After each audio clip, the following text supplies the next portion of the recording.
Shalom, selamat pagi saudara-saudara yang dikasihi Tuhan. Hari ini kita berjumpa kembali dalam program Marturia Ministry. Kita bersyukur untuk kemurahan dan kebaikan yang Allah karuniakan bagi kita ketika kita diberikan kesempatan untuk melakukan karya kerja dan layan kita di sepanjang hari ini. Bagi kita yang mengalami sukacita untuk pertambahan usia, baik itu kelahiran maupun perkawinan, secara khusus bagi anak Gabriel Christian Huta Barat, Ibu Yoris Morini Simanjuntak, anak Cindy Febriola, dan ulang tahun perkawinan bagi keluarga Bapak Sahab Siboya dan Ibu Elda Agustina. Kami mengucapkan selamat ulang tahun. Doa kita semua, kiranya Tuhan Yesus memberkati dan menyempurnakan sukacita dengan anugerah yang semakin melimpah dalam kehidupan Bapak Ibu Saudara sekalian. Hari ini firman Tuhan akan menyapa kita kembali. Sebelumnya mari kita berdoa. Tuhan Yesus yang mengasihi kami mengucap syukur untuk firman-Mu yang selalu berbicara kepada kami. Tuntunlah kami dalam kuasa Roh-Mu yang kudus, sehingga kami bisa memahami dan memaknai firman Tuhan di dalam kehidupan iman kami, sehingga hidup kami bukan hanya sekedar menjadi pendengar yang setia, tapi juga menjadi pelaku firman yang setia. Di dalam nama Tuhan Yesus kami berdoa. Amin. Bapak Ibu Saudara, bacaan Alkitab kita pada saat ini terambil dari kitab Filipi, pasalnya yang pertama, ayatnya yang pertama hingga ayatnya yang ke-8 yang menyatakan, dari Paulus dan Timotius, hamba-hamba Kristus Yesus kepada semua orang kudus dalam Kristus Yesus di Filipi, dengan para penilik jemaat dan diaken. Kasih karunia dan damai sejahtera dari Allah Bapa kita dan dari Tuhan Yesus Kristus menyertai kamu. Aku mengucap syukur kepada Allahku setiap kali aku mengingat kamu, dan setiap kali aku berdoa untuk kamu semua, aku selalu berdoa dengan sukacita. Aku mengucap syukur kepada Allahku karena persekutuanmu dalam berita Injil mulai dari hari pertama sampai sekarang ini. Akan hal ini aku yakin sepenuhnya, yaitu Ia yang memulai pekerjaan yang baik di antara kamu akan meneruskannya sampai pada akhirnya pada hari Kristus Yesus. Memang sudahlah sepatutnya aku berpikir demikian akan kamu semua, sebab kamu ada di dalam hatiku.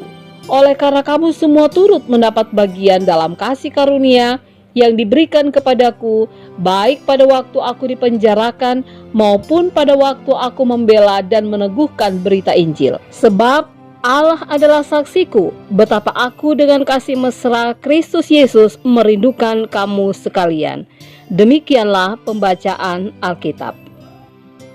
Ada banyak orang yang sangat senang dengan bacaan yang kita baca saat ini, apalagi di kitab Filipi pasal 1 ayat yang ketiga ini. Ayat ini seringkali menjadi ungkapan cinta kasih seseorang kepada orang yang dikasihinya. Sebenarnya apa yang menjadi latar belakang Paulus menulis kata-kata indah ini untuk jemaat Filipi? Kalau kita menyimak apa yang sudah kita baca tadi, di situ kita bisa temukan bahwa ternyata Paulus memiliki sukacita, Paulus mengucap syukur, dan bahkan ketika ia berdoa, ia selalu merasakan kegembiraan karena Paulus melihat bagaimana jemaat ini hidup dalam iman kepada Kristus. Mereka selalu hidup dalam persekutuan. Mereka terus bertumbuh dalam pengenalan akan Kristus. Dan iman mereka kepada Kristus rupanya berbuah di dalam cinta kasih yang mereka tampakkan dalam kehidupan mereka. Bukan hanya di antara mereka, tapi juga mereka lakukan bagi Paulus yang saat itu berada di dalam penjara. Itulah sebabnya Paulus mendoakan jemaat ini agar kiranya mereka semakin melimpah di dalam cinta kasih. Mereka semakin melimpah di dalam pengetahuan yang benar dan di dalam segala macam pengertian, sehingga mereka bisa memilih mana yang baik, dan pada akhirnya mereka menjadi pribadi yang tak bercacat menjelang hari Kristus. Apa pentingnya ungkapan dan doa yang Paulus nyatakan ini kepada jemaat Filipi? Tentunya agar jemaat Filipi semakin bertumbuh dalam imannya dan semakin kuat dalam pengenalan akan Tuhan. Namun di sisi lain, mereka akan semakin merasakan bahwa ungkapan cinta kasih yang mereka lakukan dalam tindakan mereka benar-benar bermanfaat dan menjadi saluran berkat bagi jemaat dan bagi orang lain. Saudaraku, hari ini kita belajar dari Paulus, di mana Paulus menjadi pribadi yang tidak malu untuk menyatakan ungkapan cinta kasihnya kepada mereka yang Tuhan pakai untuk menopang dan menolongnya. Ungkapan cinta kasih dan doa kita tentunya juga harus kita nyatakan bagi semua orang yang Tuhan pakai untuk menopang dan menolong kita. Mungkin dia adalah pasangan kita, orang tua kita, anak kita, mungkin tetangga atau sahabat kita. Ya, mereka adalah orang-orang yang Tuhan hadirkan di sisi kita untuk membentuk dan melengkapi kita dalam melakukan tugas karya kerja dan layan kita.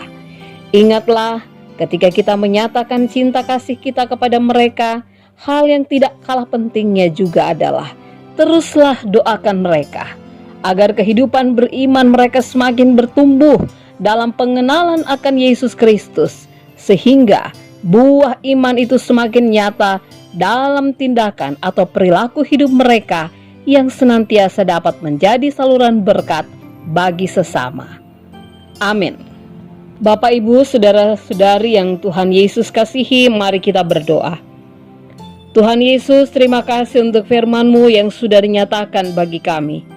Tolonglah kami dalam tuntunan Roh Kudus-Mu, agar kami dapat menjadi pribadi yang senantiasa mau menyatakan ungkapan kasih kami kepada mereka yang telah menopang dan menolong kami. Biarlah kami juga selalu dipenuhi dengan kerinduan untuk selalu mendoakan mereka, agar kehidupan mereka semakin bertumbuh dalam pengertian yang benar, dalam iman kepada Yesus Kristus, sehingga hidup mereka semakin nyata dalam tindakan kasih yang menjadi saluran berkat serta memuliakan Tuhan. Di dalam nama Tuhan Yesus kami berdoa. Amin. Selamat beraktivitas Bapak, Ibu, saudara-saudari yang kekasih dalam Tuhan. Mari mempersiapkan diri dalam ibadah yang akan kita lakukan di hari Minggu yang penuh dengan sukacita ini. Tuhan Yesus memberkati Bapak, Ibu, saudara sekalian.